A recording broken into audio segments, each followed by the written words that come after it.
Alright, so my car blew up, yeah, 7 months ago, and it was the best thing that happened to me. Honestly, if that didn't happen, I actually do not know where I'd be. Probably somewhere still watching rap beefs, still being a little schmuck, and still being comfortable, right? Because one time, right, we were going to shoot. So it was me, my business partner Aaron. We were driving. We do these London trips quite often. It's just me and him. We had a Yaris. I did not invest in my car at all. So it was a Yaris 2008. I was like, yo, it's a Japanese model. These things are meant to last, right? So we were driving to shoots. This was probably like at 8th or 9th time we did this together in the Yaris. And then all of a sudden, we were driving on the motorway, loads of cars. If you're US based, like the motorway is like, okay, car 1, car 2, car 3, and everyone's just going like 70, 80 miles per hour. Kilometers, I do not care what that is. So it was that. We're driving, and then smoke starts coming out one of the vents, or there's a smell actually. There's a smell that starts coming out, and Aaron's like, yo, Hamza, can you smell that? And I'm like, nah, I can't smell anything. Look around and be like, yo, it must be outside. Then he's like, nah, Hamza, can you smell that? It gets more profound. Yeah, we look at one of the vents and smoke is coming off the vents, right? Smoke is coming off the vents and we're like, yo, what the hell, man? Then all of a sudden it starts getting worse and worse. So we try to close it like idiots, yeah? And then it just gets worse, and then there's like this smoke starts coming out the start of the car. I hear beep, beep, beep. I was like, yo, pull over. I'm like, damn, I need to pull over. And there's like a slip road there. So we're trying to go into it, but my car's not braking. And I'm like, what the hell, bro? I'm literally going 70 miles per hour and I have no control in my car, yeah? Try press the brake. Nothing works. I pull the handbrake.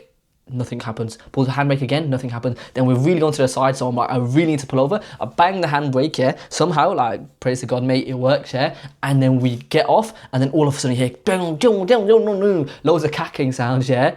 And then the car just starts blowing up really, and we're like, what the hell? And I'm not capping. There's pictures. I'll put pictures on videos, right? But and let me explain why that helped me so much, because afterwards, by the way, crazy story is that car blew up to shreds, to smithereens. We were supposed to go to London. We had a shoot tomorrow, so we actually needed to go to London. We couldn't really get an Uber because it was not a place you could get an Uber, because it was like a highway or like a motorway, right? And then because of the car being on fire, they locked off the whole service station, so nobody could actually get us. So what ended up happening is we were in, like, I think we were McDonald's or something.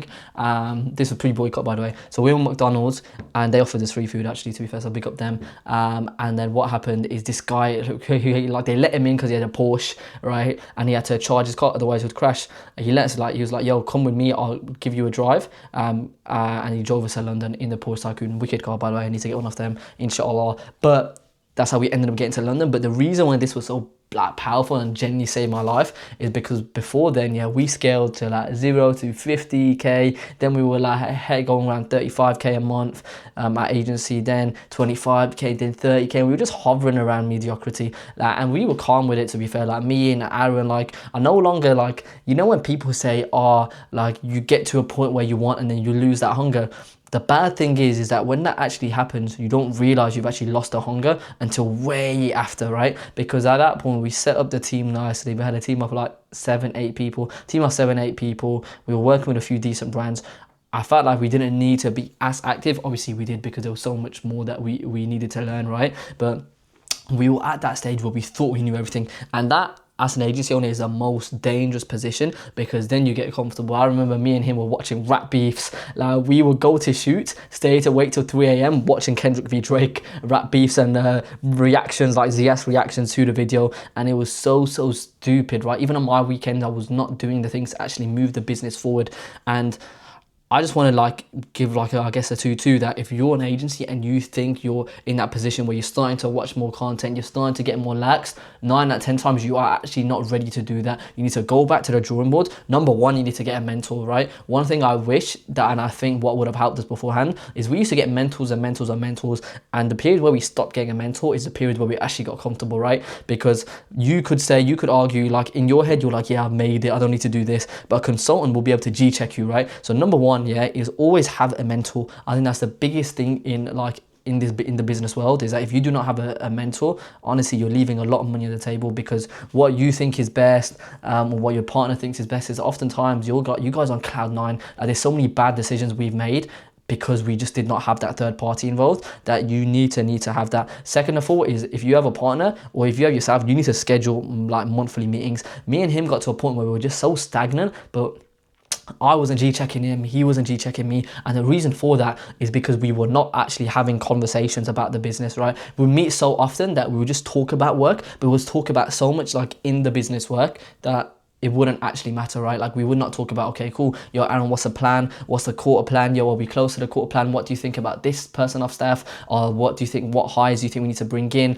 How do you think we can differentiate from the market? We never had those conversations. It was always like, oh, yo, have you done this for this client? Yo, what do you think about doing this for this client? And we never actually had that conversation. So have conversations with your partner on a monthly basis. The best way to do this is have an agenda. So for us, it's pretty much, okay, talk about where our goals are. Are we close to our North Star? Are we close to our quarter goals? Does he need anything from me? Does he need anything? Do I need anything from him? How is the team performing? Okay, what is the highest leverage activity we can do? And then we kind of rate the team and rate the clients that we have. And we're like, okay, cool, what is the next plan of action for the next week, right? And we do that way more than we did back in the day. We just did not do that. So do that and schedule that a lot. And I guess the third thing is when you feel like you're getting a little bit more comfortable, you need to remind yourself of why you're doing this for. At that point, I was so comfortable, like we only even earning that much money ourselves, with like 2-3k, but when you don't have money for ages, that feels like loads, right? And we got comfortable, and you might argue, I'm not made out of that cloth, I won't get comfortable. But trust me, when you've been working so hard